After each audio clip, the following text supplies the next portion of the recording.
Assalamualaikum warahmatullahi wabarakatuh. Perkenalkan, nama saya Dara Distia, mahasiswa Universitas Oso dari program studi Ilmu Kelautan. Nah, di sini saya mendapatkan tugas dari Bapak Rizkan Hairan Munandar menjelaskan tentang seksualitas ikan. Seksualitas ikan adalah karakteristik yang membedakan ikan jantan dan ikan betina. Seksualitas ikan dapat terlihat dari ciri seksualitas primer dan sekunder. Nah, ciri-ciri seksual primer yaitu ada 3. Yang pertama, organ menghasilkan sperma pada ikan jantan, organ menghasilkan telur pada ikan betina, organ yang menunjukkan jenis kelamin dan dapat terlihat secara kasat mata. Nah, ciri seksualnya sekunder, perbedaan warna antara ikan jantan dan ikan betina. Perbedaan bentuk tubuh antara ikan jantan dan ikan betina. Perbedaan panjang sirip antara ikan jantan dan ikan betina. Perbedaan agresivitas antara ikan jantan dan ikan betina. Reproduksi ikan. Ikan melakukan reproduksi secara eksternal, yaitu pembuahan terjadi di luar tubuh induk ikan. Ikan jantan dan ikan betina akan saling mendekat, lalu ikan betina akan mengeluarkan telur, kemudian ikan jantan akan mengeluarkan spermanya. 1. Hermafroditisme. Hermafroditisme pada ikan adalah kondisi ketika ikan memiliki jaringan ovarium dan testis dalam tubuhnya. Hermafroditisme pada ikan dapat berupa hermafroditisme. Yang pertama, berurutan, yang kedua, protandri, yang ketiga, protogini. Hermafroditisme berurutan pada ikan adalah perubahan jenis kelamin ikan dari jantan menjadi betina atau sebaliknya pada tahap tertentu dalam hidupnya.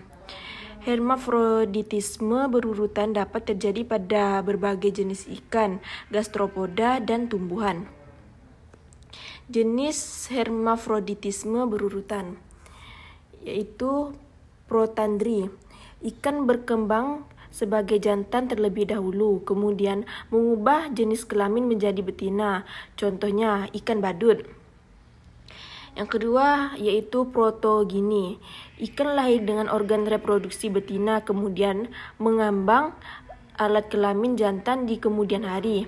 Contohnya ikan wurase, pembersihan Indo-Pasifik. Ciri-ciri hermafroditisme berurutan.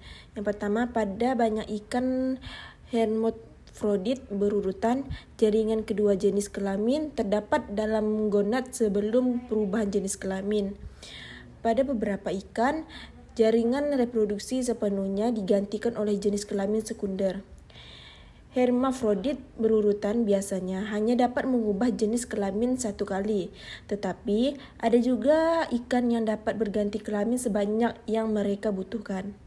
2. Gonokhorisme. Gonokhorisme adalah kondisi seksual berganda pada ikan. Kondisi ini dapat dibedakan menjadi gonokhorisme tak berdiferensi dan gonokhorisme berdiferensi. Gonokhorisme tak berdiferensi. Yang pertama, pada tahap juvenile, gonad ikan tidak memiliki jaringan yang jelas apakah jantan atau betina. Yang kedua, gonad tersebut berkembang seperti ovarium. Yang ketiga, setengah dari individu-individu ikan gonadnya menjadi ovarium atau ikan betina. Setengah individu lain gonadnya menjadi testis atau ikan jantan.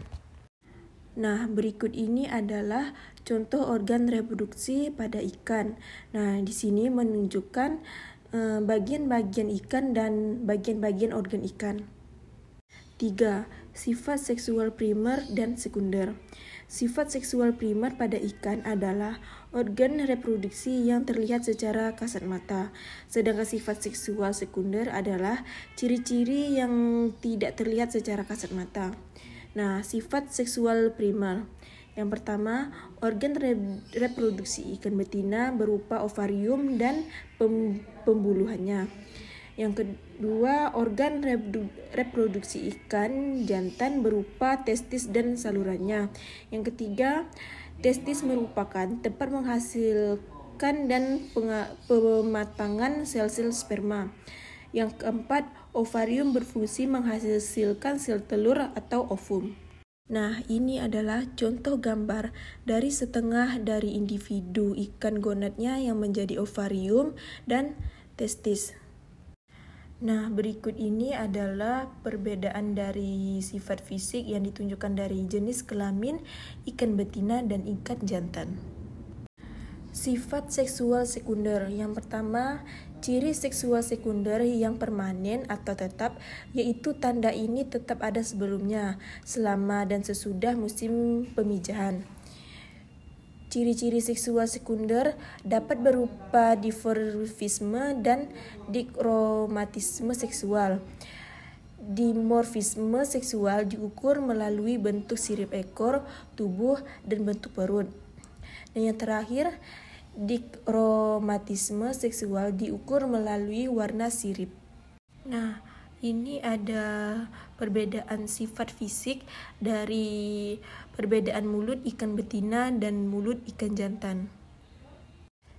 Ciri seksual sekunder pada ikan jantan, misalnya bulatan hitam pada ekor ikan Amia calva jantan.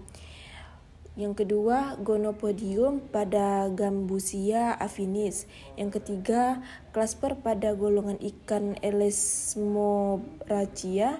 Yang keempat, warna yang lebih menyala pada ikan Lebistes, beta ikan karang. Nah, ini adalah termasuk ikan dengan bulatan hitam pada ekor ikan. Nah, dari gambar yang A menampilkan ikan jantan.